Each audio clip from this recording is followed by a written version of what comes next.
మేన్ రాశి వారికి ఈ వారం చాలా అనుకూలంగా ఉందని చెప్పచ్చు. గడిచిన కొన్ని వారాలు కావచ్చు, కొన్ని నెలలు కావచ్చు, వాటి అన్నిటికంటే కూడా ఈ వారం చక్కగా ఉంది. మేన్ రాశిలో శని చక్కగా 4 బిందువులతోటి ఉన్నారు. ఏ పని ప్రారంభించినా ముందుకు సాగుతుంది. కష్టఫలి అన్నట్టుగా మీ కష్టం తగిన ప్రతిఫలం లభిస్తుంది.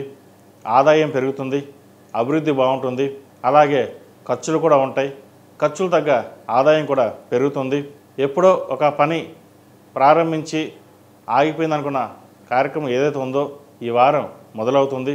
అలాగే కుటుంబంతో కలిసి విహారయాత్రలు చేస్తారు. ఒక కార్యక్రమానికి శ్రీకారం చుడతారు. పేరు ప్రఖ్యాతలు లభిస్తాయి. ఒక భూమిని అమ్మి ఇంకో చోట ఇన్వెస్ట్మెంట్ చేయాలని యోచిస్తారు. విదేశాలకు సంబంధించిన విషయ వ్యవహారాలు వీరికి బాగా లాభిస్తాయి. వ్యయంలో రాహు సంచారం వల్ల విదేశీయానం చేయగలుగుతారు. విదేశాల్లో ఉద్యోగం కావచ్చు, వ్యాపారం కావచ్చు, విస్తరణ చేయాలని నిర్ణయించుకుంటారు. దానికి కావలసిన ధనాన్ని సమకూర్చుకుంటారు.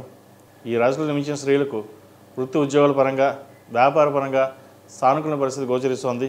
వ్యాపార అభివృద్ధికి మీరు చేసే కష్టం ఏదైతే ఉందో ఈ వారం ఫలించే విధంగా దశలు, అంతర్దశలు నడుస్తున్నాయి. దూర ప్రాంత ప్రయాణాలు వీరికి కలిసి వస్తాయి.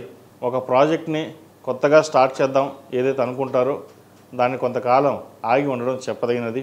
విదేశీ విద్యకు సంబంధించి, విదేశీకి సంబంధించిన పెట్టుబడులకు సంబంధించి ఆచితూచి వ్యవహరించడం చెప్పదగినది. అవసరమైతే తప్ప పెట్టుబడులు పెట్టకుండా ఉండడం మంచిది. స్పెక్యులేషన్స్ దూరంగా ఉండాలి. స్టాక్ మార్కెట్స్ కూడా కొంత దూరంగా ఉండడం చెప్పదగినది. ఇది అందరికీ కాదండి, కొంతమందికి మాత్రమే. మొత్తం మీద మేన్ రాశి వారికి గత 4 వారాల కంటే ఈ వారం చాలా బాగుందని చెప్పచ్చు.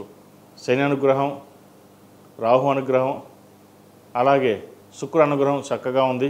గురువు వీళ్ళకి కొంత ఇబ్బందికరమైన వాతావరణం ఉన్నా కూడా తర్వాత మంచి అభివృద్ధిని ఇచ్చే విధంగా గోచరిస్తోంది. కాబట్టి ఎటువంటి విషయాలు భయపడకుండా ముందుకు సాగండి, మంచి ఫలితాలు అందుకోగలుగుతారు. ఈ రాశి వారికి కలిసి వచ్చే సంఖ్య 5, కలిసి వచ్చే రంగు తెలుపు. ఏదైనా పని మీద బయటకు వెళ్ళేప్పుడు శనివారం కానీ సోమవారం నాడు కానీ వెళ్ళండి, మంచి ఫలితాలు సంప్రాప్తిస్తాయి. ఈ రాశి వారికి ఏలినాటి శని నడుస్తున్న కారణం చేత 8 శనివారాల శనికి తైలాభిషేకం చేయడం, మంగళవారం నాడు, శనివారం నాడు ఆంజనేయ స్వామి వారికి ఆకు పూజ చేసినట్లయితే మంచి ఫలితాలు సంప్రాప్తిస్తాయి.